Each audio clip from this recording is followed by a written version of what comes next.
Hey, ladies and gents, this is Izduiz coming to you with a review of the Mortal Kombat Motaro action figure from Storm Collectibles. And I've got Super Dad here with me. Hey. And M. Apollo. Hey, guys. All right, so essentially, this is a review of a figure that may or may not be compatible with the Four Horsemen Mythic Legions. And how can it not be compatible with, like, practically anything? I mean, this is a freakish, like, satanic centaur, dinosaur, zombie, cyborg. I don't know what the heck it is. What is it? You just described my second wife. Wow. So I think that works out real well. You seem to know the people from my past very well. Interestingly enough, though, I think this Motaro, we'll crack him open in just a second, comes with some futuristic type features, but I am not the expert. And there's Super Dad right there. There you go. The bloody skeleton shell of his former self. There you go. So I am not the expert on these Mortal Kombat figures. However, M. Apollo has played the game, and he can give us a little history. There's no bio on the box.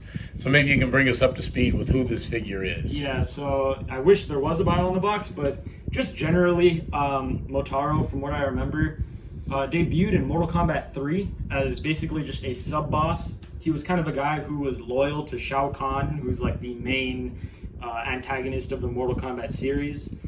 And he's kind of just been like a side character, like a sub-boss, all the way up until Mortal Kombat 9, where he ended up getting killed by Raiden.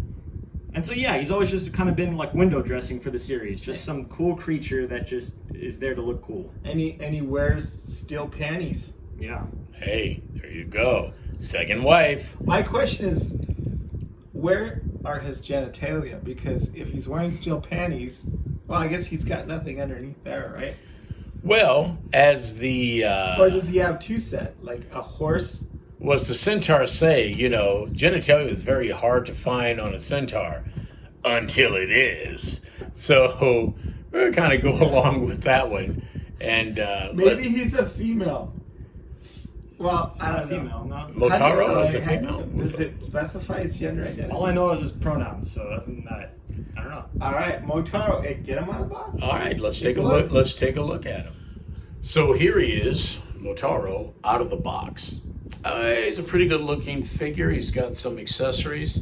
So you were saying something, M. Apollo, about the coloration of the figure. Yeah, so obviously this design is based off of the Mortal Kombat 3 variant of him. Thankfully not the horrendous Mortal Kombat 8 variant where he only has 2 legs for some reason. But even in Mortal Kombat 3, he doesn't look that orange to me. Maybe I'm misremembering, but to me he always looked more brown or beige. And so, I don't know, it's just something about the orange, it looks kind of off to me. Huh.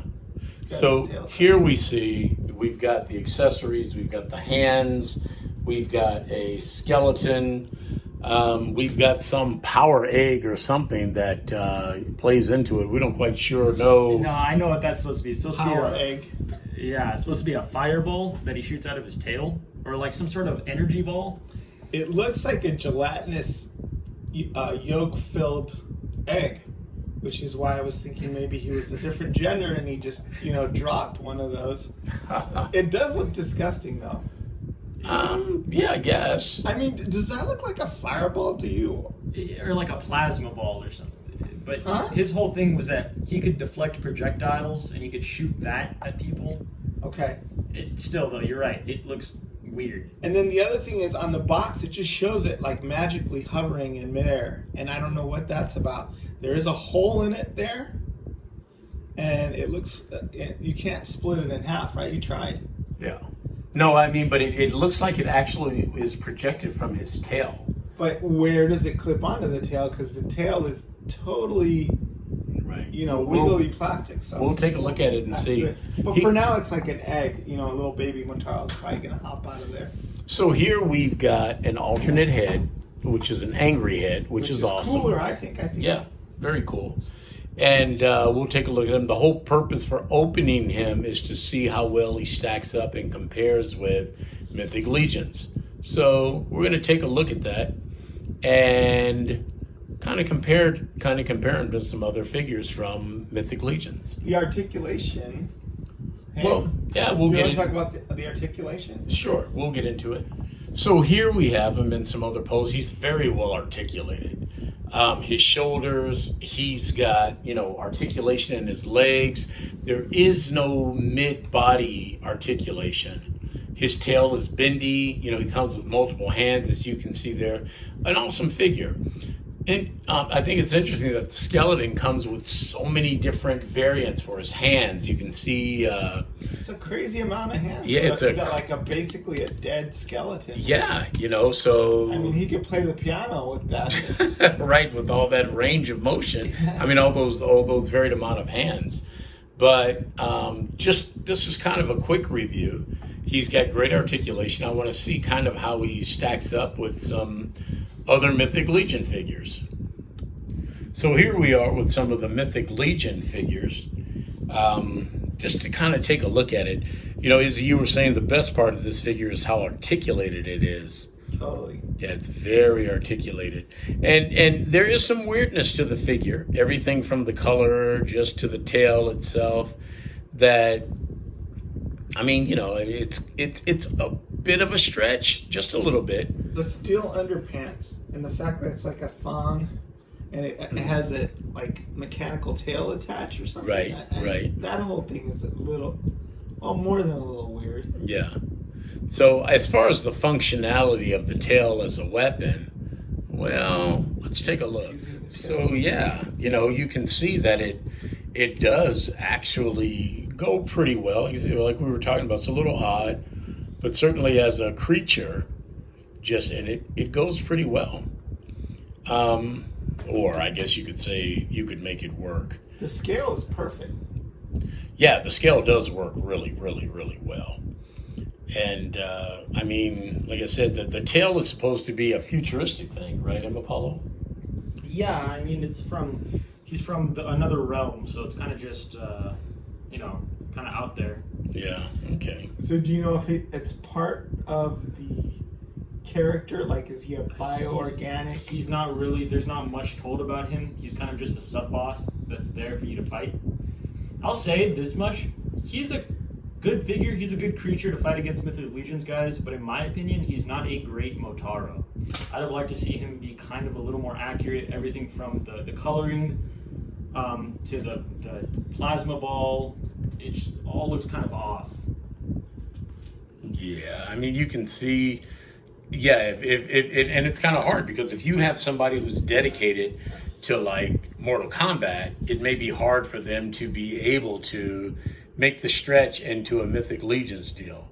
I don't follow the game. I know you do, Apollo, but I mean, it's a pretty powerful looking figure. If you're a purist, I could see like these little details bothering you, but if you're just a fan of just cool monsters and mythical creatures and stuff, he's pretty awesome. He's pretty cool.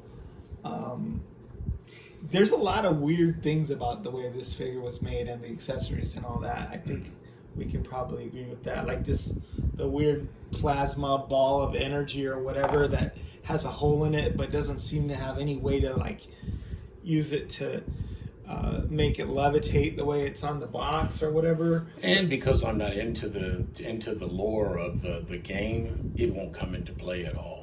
And 5 sets of hands for a skeleton that's basically a bloody dead guy. Mm-hmm. I mean, I don't understand why they couldn't have used the tooling for, like, you said, maybe a crushed skull or a second crushed skull or something. Or a hand, or a hand molded to hold a weapon.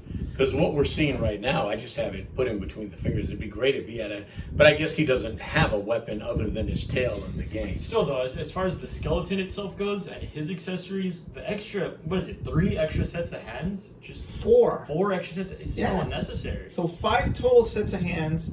No what is a bloody skeleton gonna do? I mean, it's not gonna hold anything. It's got no muscles. And the bottom line, when you look at the skeleton compared to the other Storm Collectible skeletons, so yeah, it looks like this is just a variant of the Storm Collectible skeletons they offered before. And I know the skeletons come with multiple hands and different things like that, so it looks like he was just a pack-in variant. I know they sell like purple color of these guys too. I've got an additional set of these guys. I just haven't opened the other. But yeah, so that's why it's as articulated as the other one. They just bloodied him up and put him in the package. And these are super duper cool skeletons. Yeah, they are. So, you know, I mean, if we wanted to switch it out and have the bloodier skeleton, I guess that's an option now.